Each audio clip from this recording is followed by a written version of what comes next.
যে প্রশ্নটা আমি করেছিলাম একটু আগে, রিভা গাঙ্গুলির সাক্ষাৎকার ডয়েশে ভ্যালিতে, উনি বলেছেন যে এটা কোনো পালিয়ে যাওয়ার ব্যাপার ছিল না, এটা তো অ্যারেঞ্জড একটা ব্যাপার ছিল। আচ্ছা, প্রথমত হচ্ছে যে ভারত সরকার তো বলছে না যে তারা শেখ হাসিনাকে তাদের কাছে সমর্পণ করেছে।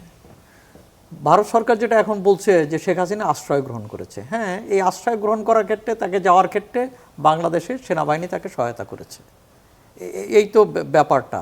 এখন প্রশ্ন হচ্ছে যে শেখ হাসিনা একটা আন্দোলনের মুখে আত্মসমর্পণ করতে পারতেন, কারাগারে যেতে পারতেন, সেনাবাহিনীর হেফাজতে থাকার ইচ্ছা প্রকাশ করতে পারতেন, তো তিনি তো সেগুলোকে নিরাপদ মনে করেন নাই, এবং ভারত তার নিরাপদ আশ্রয় বলে উনি ভারতে যাওয়ার জন্য সেনাবাহিনীর সহযোগিতা গ্রহণ করেছেন, এবং সেনাবাহিনী ভারতকে বলেছে নিশ্চয়ই, এবং ভারত তাকে সিগন্যাল দিয়েছে, পৌঁছে দিয়েছেন। এই তো ঘটনাটা। তাহলে এটাকে যদি পালিয়ে না যাওয়া বলেন, স্বেচ্ছা গিয়েছেন, তিনি তো গিয়েছেন, ভয়ে গিয়েছেন, এখানে নিরাপত্তা বোধ করছেন না বলে গিয়েছেন, তো এইটা তো একটা বাস্তবতা। আর একটা হচ্ছে যে ওই যাওয়ার মধ্য দিয়ে শেখ হাসিনা বাংলাদেশের প্রধানমন্ত্রী তার থাকেন নাই, কেননা এখানে তো সংসদ ভেঙে দেওয়া হয়েছে, এখানে নতুন সরকার গঠিত হয়েছে, অতএব শেখ হাসিনা বাংলাদেশের একজন নাগরিকে পরিণত হয়েছেন, এবং তিনি রাষ্ট্রের কেউ নন। এবং হ্যাঁ, শেখ হাসিনা আওয়ামী লীগের সভাপতি, এটা ঠিক আছে, কিন্তু তার বাইরে তিনি তো রাষ্ট্রের কেউ না। এখন সেই হিসাবে তা আশ্রয় দিয়েছেন। এখন প্রশ্নটা হচ্ছে বাংলাদেশের সঙ্গে ভারতের সম্পর্কটা রাষ্ট্রিক সম্পর্ক, রাষ্ট্রের সঙ্গে রাষ্ট্রের সম্পর্ক, কোনো দলের সাথে না। আওয়ামী লীগের সঙ্গে বিজেপির সম্পর্ক নয়, সম্পর্কটা হচ্ছে রাষ্ট্রের সঙ্গে রাষ্ট্রের। অতএব যখন সেই সম্পর্ক থেকে সরকার যিনি থাকবেন বাংলাদেশের, তার সঙ্গে সেই সম্পর্কটা হবে। তো এখন যদি ভারত সরকার মনে করে যে না, এই সম্পর্ক বজায় রাখবেন, তাহলে কি দাঁড়ায়? সেটা হচ্ছে বাংলাদেশের স্বাধীনতা সার্বভৌমত্বের প্রতি যে শ্রদ্ধাবোধ, সেটার প্রকাশ হয় না। Thank you. Imran Saleh Prince, কি বলবেন? একই প্রশ্ন। আমি সাইদ ভাইয়ের বক্তব্যের সাথে একমত। আমি একটু যোগ করতে চাই, যেদিন শেখ হাসিনা চলে গেলেন, সেদিন সম্ভবত ভারতের পররাষ্ট্রমন্ত্রী তাদের সংসদে দাঁড়িয়ে একটা স্টেটমেন্ট দিয়েছিলেন, একটা বিবৃতি দিয়েছিলেন। সেই বিবৃতিতে তিনি উল্লেখ করেছেন যে তিনি বাংলাদেশে, মানে সে ভারতে শেখ হাসিনা যাওয়ার আগ্রহ প্রকাশ করেছেন এবং তারা তাকে আশ্রয় দিয়েছেন। তো এটা তো সে চলে গেছে। আপনি দেখেন 5ই আগস্টের আগে কিন্তু আপনার শেখ হাসিনার পরিবারের সকল সদস্যকে শেখ হাসিনা পাঠিয়ে দিয়েছেন দেশের বাইরে। আপনার ঢাকার তখন মেয়র ছিল, তারপরে তার ভাতিজা ছিল মেয়র, বা অন্যান্য যারা আত্মীয় স্বজন ছিল, সবাইকে কিন্তু পাঠিয়ে দিয়েছে।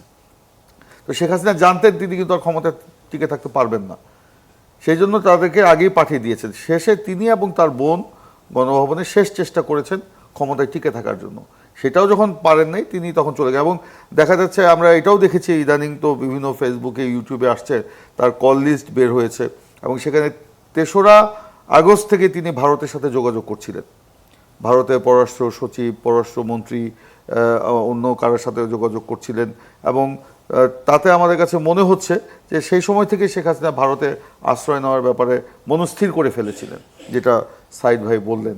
এখানে বাংলাদেশে তিনি নিরাপদ মনে করেন নাই। তিনি চাইলে আত্মসমর্পণ করতে পারতেন, সেনাবাহিনীর হেফাজতে থাকতে পারতেন, কিংবা বলতেন যে তিনি যদি 3 তারিখেও পদত্যাগ করার ঘোষণা দিতেন, কিন্তু এই পরিণতি 5 তারিখে হতো না আমার কাছে মনে হয় আর কি। যাই হোক, তিনি ভারতে পালিয়ে গেছেন।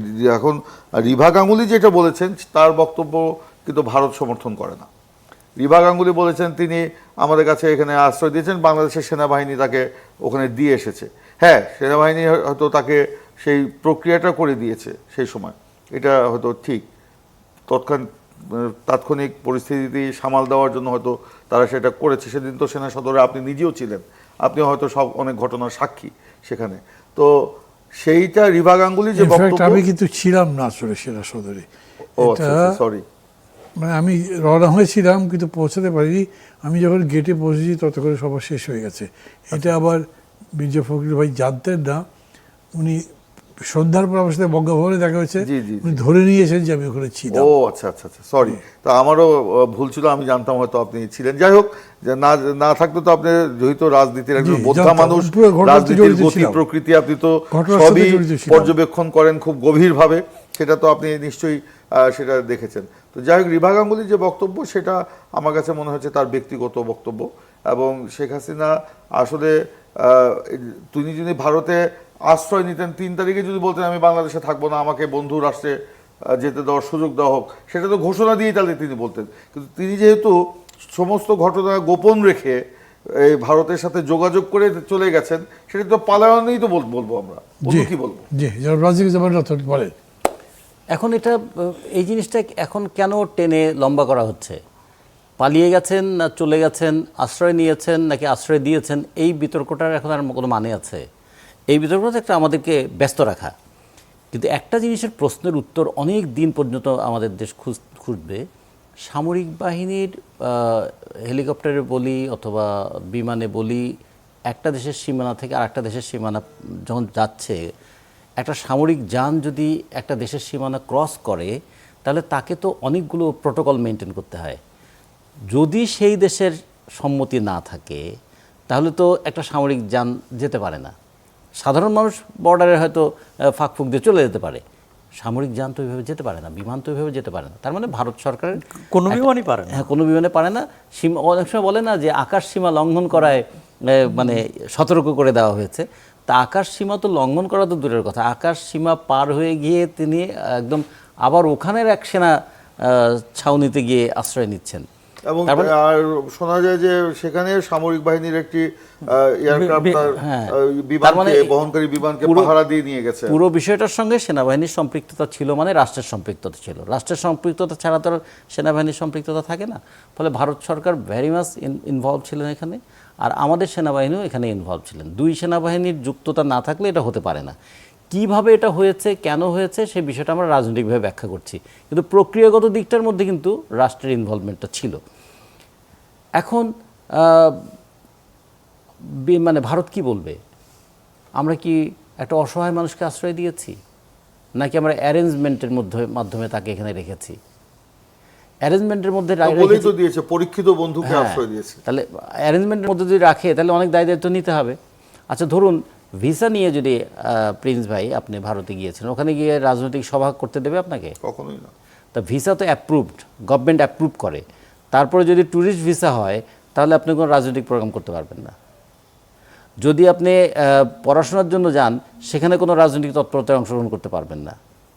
আপনি যদি কোনো সেমিনারে যান, নির্দিষ্ট সেমিনারের বাইরে সেখানে থেকে ওই দেশের মাটিকে ব্যবহার করে কোনো দেশের ব্যাপারে কিছু আপনি বলতে পারবেন না।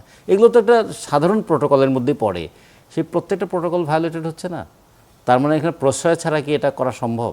জি, থ্যাংক ইউ।